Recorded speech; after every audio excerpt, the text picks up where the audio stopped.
Have you ever wanted to make English muffins at home? In today's video, I'm going to show you my attempt at making Model Bakery's famous English muffins. Now, if you've never heard of Model Bakery, it's located in St. Helena, California in the wine country. And something that makes their English muffins different is they're super light and fluffy. So stick around. So the day before we actually make our English muffins, we're going to start out with our Biga, B-I-G-A. And that's going to need 1.5 teaspoons of yeast, 150 grams of all-purpose flour, and half a cup of warm water. Now what a Biga is, it's a pre-ferment. And a pre-ferment is there to extend the fermentation time of the actual dough. And in turn, this creates a lot more flavor in the finished product. Now just add everything together and start mixing it up.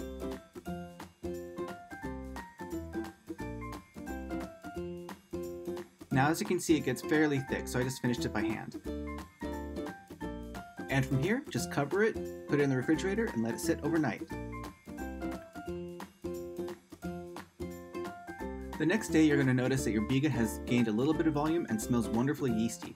Now I actually made a double batch, so you're only going to need about half of this, and I used the other batch for something else. So take about half of it and put it in your mixing bowl.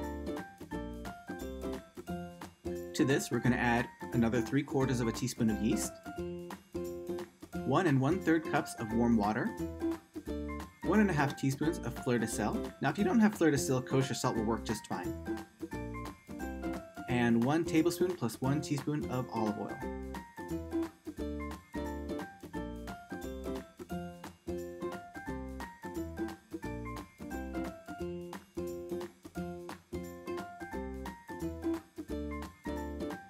Use your paddle attachment and put it on a low or medium speed. What you're really trying to do here is break up the Biga.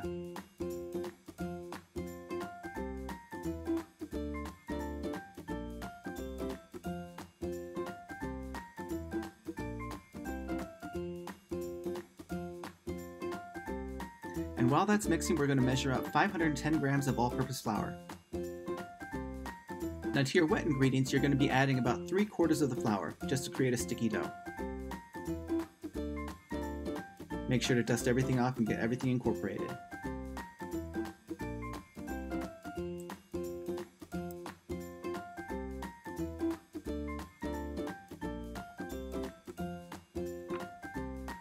Now as you can see, this has created a nice sticky dough. Just scrape everything down, and what we're going to do is cover this for 20 minutes.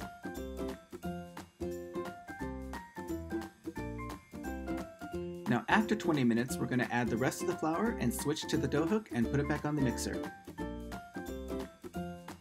And from here, we're going to mix it on medium speed for anywhere from 8 to 10 minutes. What you're really looking for is for the dough to come together, come away from the sides, and create a really great elastic dough.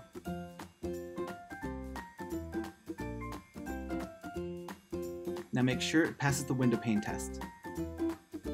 Now just prepare another bowl with a little spritz of cooking oil, and then transfer your dough over. Now it's a fairly sticky dough, so toss your dough a couple times just to coat it all. And then cover it, and from here we're going to have to wait about an hour, hour and a half until it doubles in size. And as you can see, after waiting about an hour, the dough has risen quite nicely. It's really pillowy soft. Now transfer it to your work surface and loosen it up a little bit just because it is pretty sticky. And then measure it into 90-gram pieces.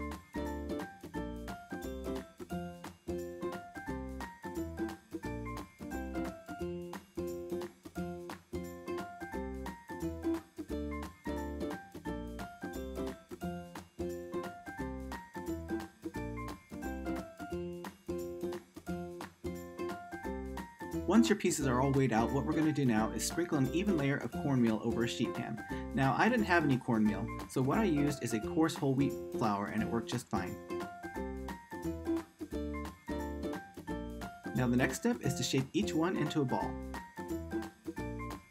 Now as you can see, I'm just kind of loosely rolling it around in my hand just until it forms a nice ball.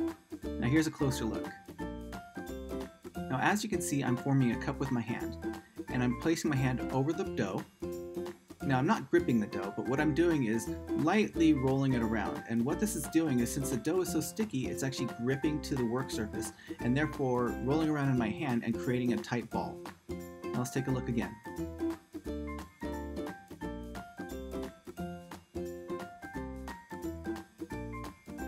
Okay, and once you've got that down, you can finish shaping the rest. Now most people don't get this on the first try, so don't feel bad. It's just a matter of practice.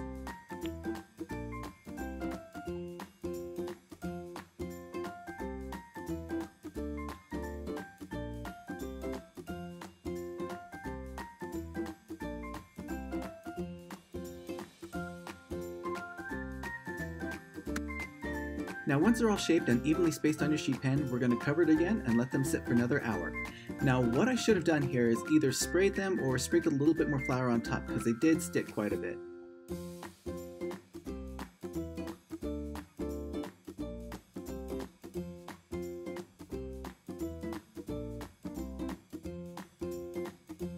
And as you can see, after about an hour or so, they have risen quite nicely. Now they are a little bit rough on top, and that's because the plastic wrap did stick to them. Now I'm just sprinkling a little bit more coarse whole wheat flour on top. And now it's time to cook them. Now I'm using a cast iron pan because that's what was recommended, just because it holds the heat and creates such a nice crust. And on a low to medium heat, I did end up melting 1 stick of butter. Now the recipe does call for using clarified butter, but I was feeling a little bit too lazy and didn't feel like making it. But in the future, I would definitely recommend using clarified butter. And maybe only a couple tablespoons at a time.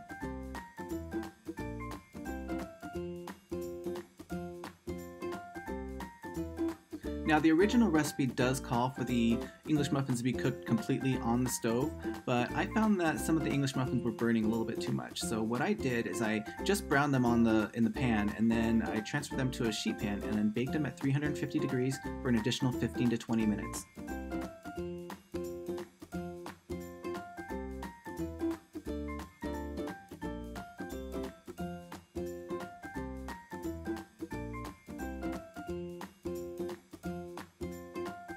And as you can see, they are absolutely beautiful and the house smells amazing.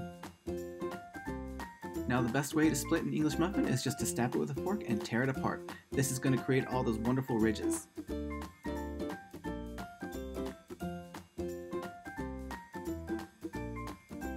Of course you can toast it, but I couldn't wait. And yes, even though I cooked it in butter, I'm still adding more butter because, well, butter makes everything better. Well, thanks so much for joining me. If you like this video, give it a thumbs up and don't forget to subscribe. And I'll see you guys next time. Thanks for watching.